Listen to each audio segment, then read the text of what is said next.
big week of releases to close out May, with some 1.0 releases of note, as well as a surprising number of sequels to interesting games spread across strategy, roguelite, adventure and simulation games, adding up to a pretty good edition of indie gaming this week. Let's begin with Soda Crisis, a 2.5D side-scrolling action title that looks like all action all the time, where you're blasting your way through enemies and avoiding bullets and lasers in the process.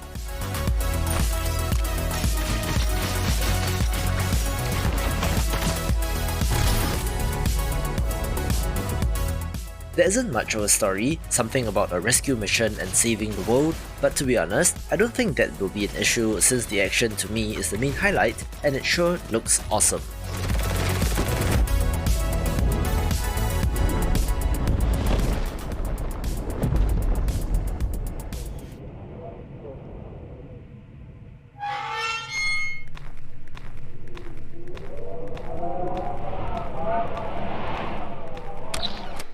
I'm not a horror game person, so it's difficult to judge the quality of such titles, but Uninvited is of interest for several reasons, the first of which is the art style, which strays away from the ugly 3D Unity assets that Steam is filled with. You play as an uninvited guest to a house, having to search for a collection of cards, but this presence in the house may just be the thing that kills you, where instead of a flashlight, you're holding a jar of fireflies, which is different. It also comes to us from developer Octavi Navarro, who made the excellent The Supper, making this one of interest.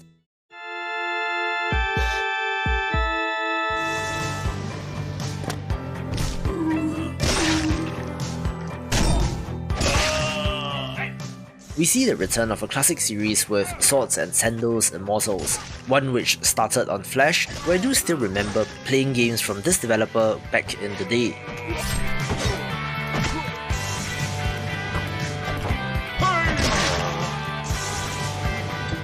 With the death of Flash, the developer has shifted to Steam, with this being the latest entry in this turn-based RPG series.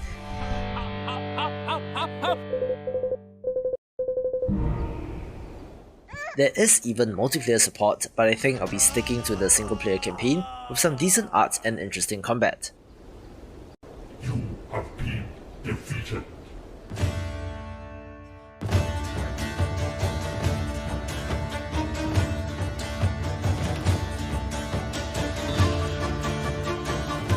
Again, visual novels are not really my thing, but I do have to give props to Forgotten Fables Wolves on the Westwind for getting my attention, being a gorgeously made one of these set in the world of the German pen and paper RPG The Dark Eye, one that did outsell D&D in Germany, and is therefore a significant entry.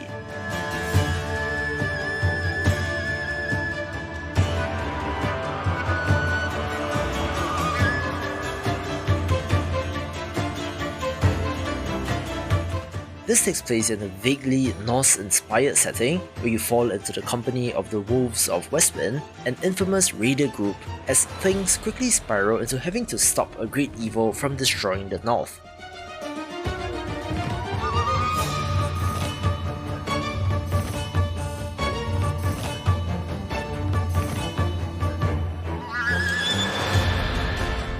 If The Witcher shone a spotlight onto Slavic mythology, this might have some unique inspirations as well, making it one for fans of the genre.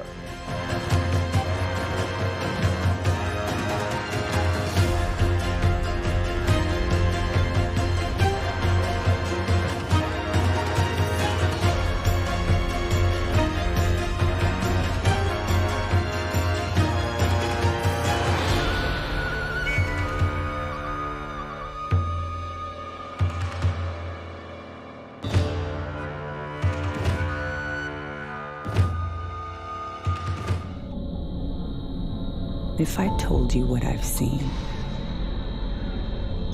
would you even believe me?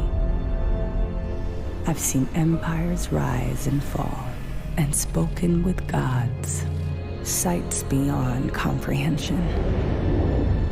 But I don't need to convince you. You can see for yourself. The delayed Out There Oceans of Time makes it to release, one that was pushed about a month from April, where this roguelite strategy title does look to be interesting.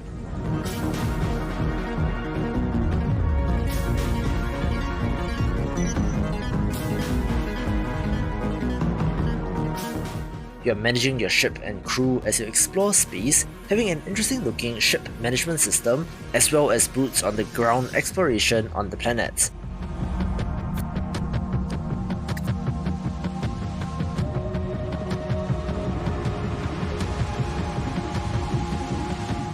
This is a sequel to a game from 2015 which looks bigger and better, so let's see what new ideas they have for this game.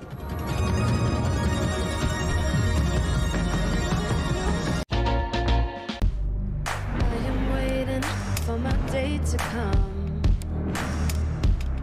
I'm lost. New horizon will lead mankind to new heights. Our civilization lives in a world of fear. We must put an end to this senseless killing once and for all. Good job. With an interesting double header for bigger games, beginning with Crossfire Legion, get this, real-time strategy game, so who said this genre was dead? I believed in your vision. That vision is finally becoming reality.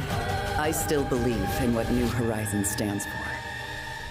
It comes to us from developer Blackbird Interactive, who also made Homeworld Deserts of Karak, which people seem to like, with this looking good as well.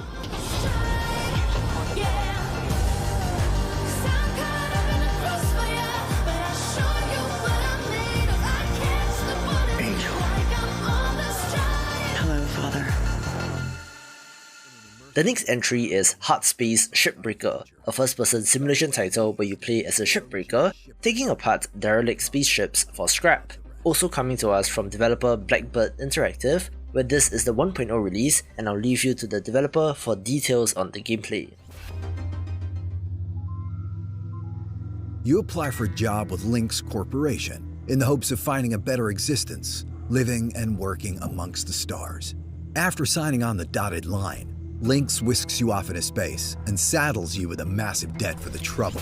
You'll need to earn credits by salvaging spaceships in order to regain your freedom. Shipbreaker is all about strategic dismantling. Your main goal is to carefully salvage the valuables of each ship while keeping a close eye on the many hazards and dangers that await you inside. One accidental cut could mean the destruction of the entire ship, and you along with it. Before entering, use your scanner to reveal key structural points, valuable objects, materials, and atmospheric room conditions, as well as potential hazards. The grapple tool is perfect for snagging small items like antennas or moving heavy metal panels. You can also use it to pull yourself towards massive objects or push yourself away from danger. The cutter tool has two swappable tool heads. The stinger head mount can be used to make precise incisions to key structural points, while the split saw head mount makes wide, sweeping cuts and can sever larger objects. If you pierce a hole in a pressurized room or accidentally clip the edge of a fuel pipe, the ship you are salvaging can quickly turn into a deadly metal coffin. Every ship is different, but their dangers are the same. Pressurized spaces, when exposed to a vacuum, experience a decompression event as the oxygen rushes to escape. If you don't grab onto something fast, you'll be forced out into space too. Fuel and coolant pipes, as well as electrical lines, run throughout each ship, with potential for devastating chain reactions. Fuel lines can leak and spill out into space, ready to ignite at any moment. The hard and most valuable part of every ship is the reactor. The moment you pull a reactor from its coolant casing, it begins to melt down. Failing to safely deposit a live reactor before it melts down may obliterate everything within its range, but succeeding will make you rich, or at least less poor.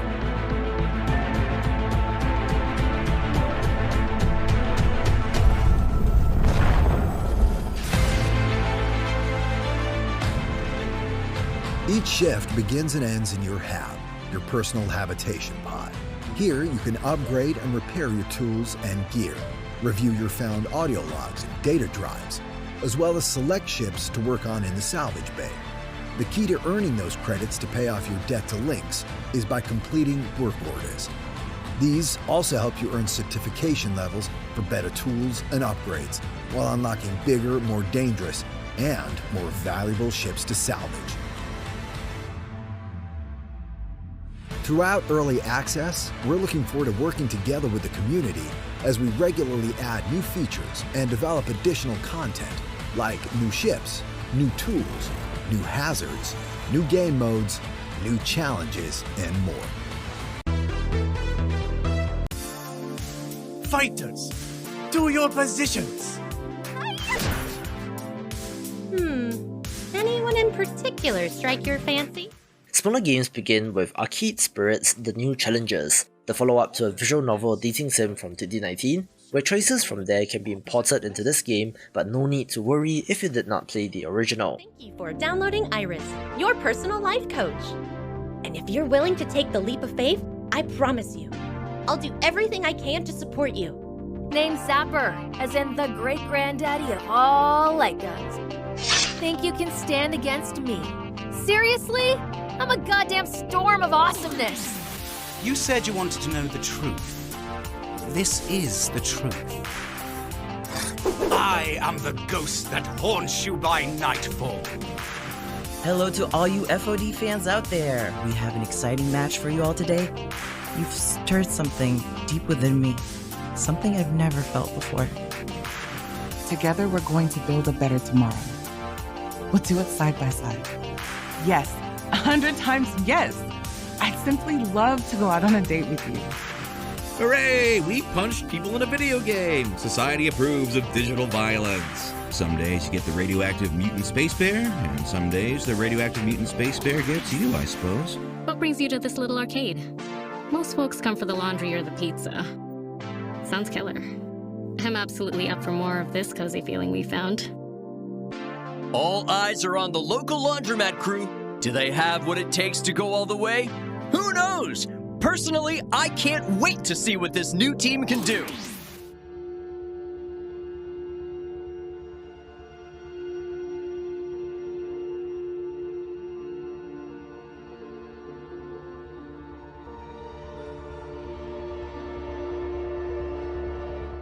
Hell's Slave is a very interesting entry, since this is an old-school dungeon crawler with turn-based RPG combat that resembles Japanese titles like Etrian Odyssey, but of course with a gothic horror theme, looking pretty old school and neat.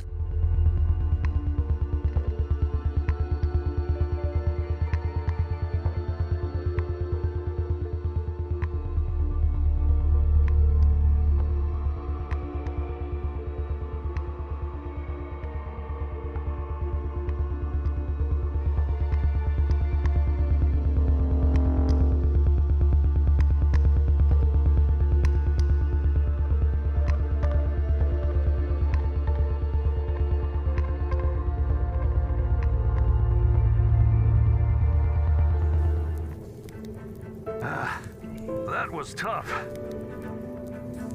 Hamilton, some beast is looking at us. Whoa, would you look at that? Mars is one heck of a planet, so green and beautiful. Let's just be careful, sir. Moolander is a self-styled Mootroidvania where you're piloting a UFO on Mars searching for milk, looking like a very quirky entry.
Nora the Wannabe Alchemist is a pleasant-looking adventure game where you play as a dropout from witchcraft school, trying to find her way in the world by starting an alchemy business, looking pretty nice as well.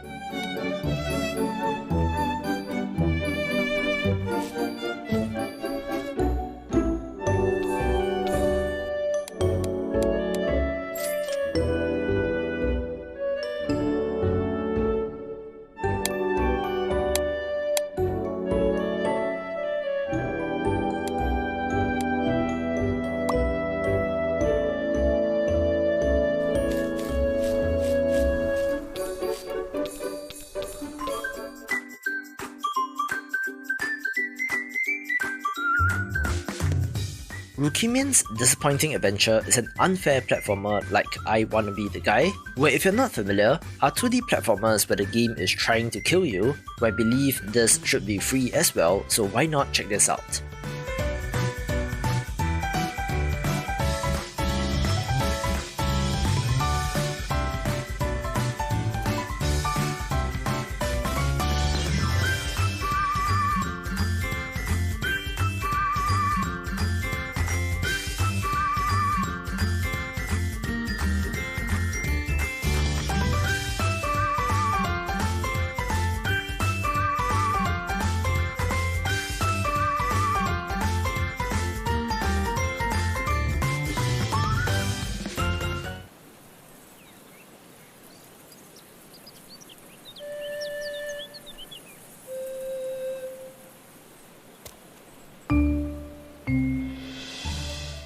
If you like puzzle games, Sonority might be of interest, one that adds a musical element to this genre, looking pretty decent.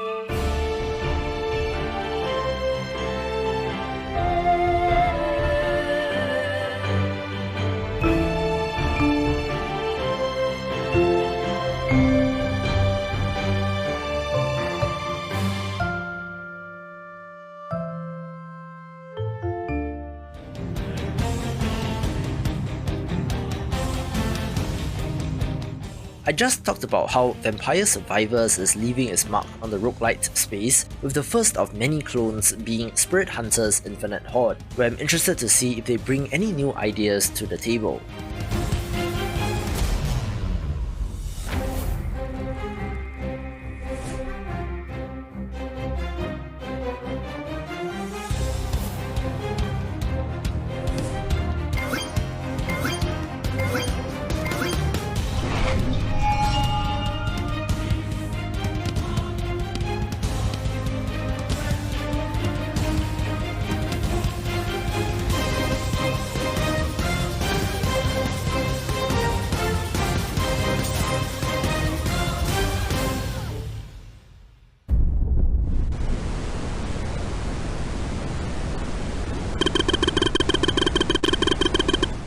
Time Thief has a horrible trailer since it does not show gameplay, but this is an action-adventure title where killing enemies increases the timer for the game, being minute-like in some ways and of interest.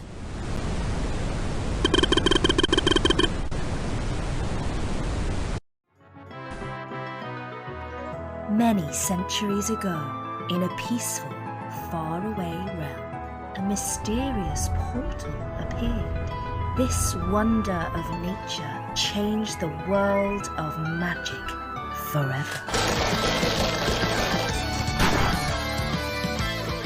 We do also get the Steam port of Trigger Witch, a pixel art twin-stick shooter that looks good, where this developer has a tendency of releasing on consoles first, which is an interesting strategy.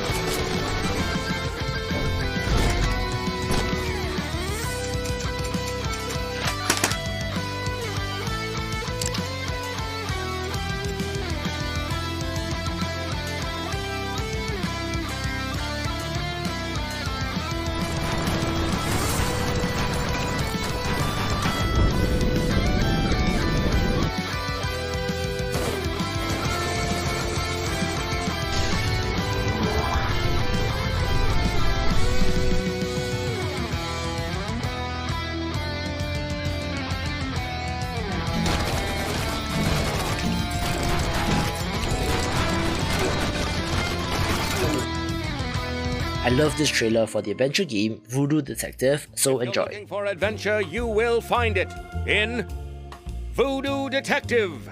There's no case he won't take. I can offer you a $200 advance, plus expenses. For that kind of cabbage, I'd voodoo investigate most anything. No mystery he won't investigate. Dining alone? Who did you say you were again? No crime he can't solve.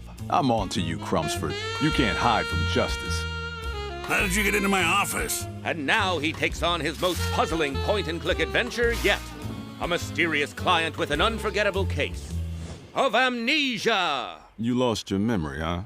Did you check the couch cushions? There's action, romance, voodoo, and more. Starring Voodoo Detective in Voodoo Detective.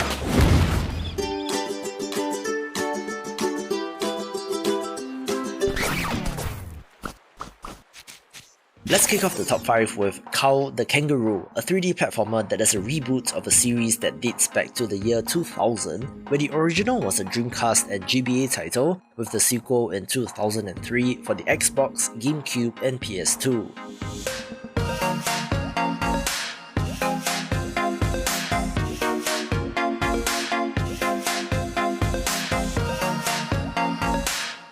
While I have not played the originals, this looks like a pretty good modern 3D entry starring a boxing kangaroo, possibly being a throwback to the golden age of these games but for modern times.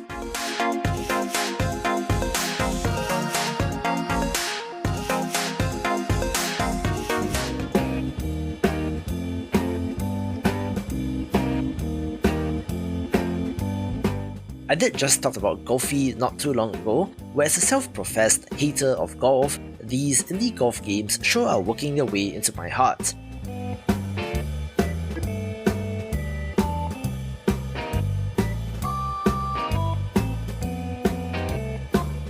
This has you playing golf in procedurally generated levels, where the most interesting part is that this has deck building elements with cards that grant you special abilities to get that hole-in-one, looking like a wonderful little title not to be missed.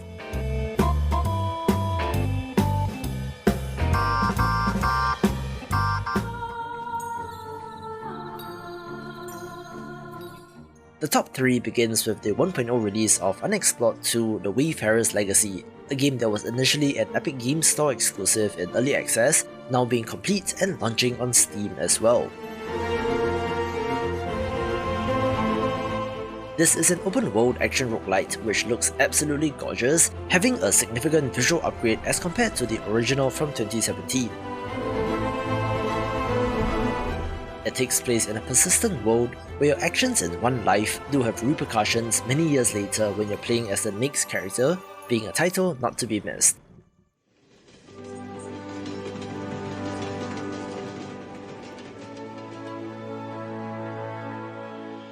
Yet another sequel of interest is My Time at Sandrock, the follow-up to My Time at Portia from 2019, which I did love, where to be honest, it looks very similar in many ways. There is a change of setting from an island to the middle of a desert, but you're still playing as a builder or craftsman, having to get resources to craft items for the town, this time having to save it from economic ruin, but it's been quite a long time coming, so I'm happy for the early access release.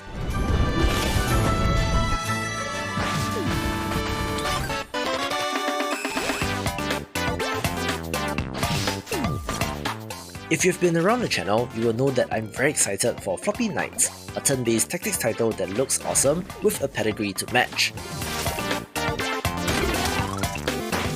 It comes to us from Rose City Games, who made the underrated The World Next Door, and if the art looked familiar, it is because the same artist worked on Dicey Dungeons. Add to that a deck building element and strategic tactical combat, and it checks many of the boxes that I look for in games, taking the #1 spot.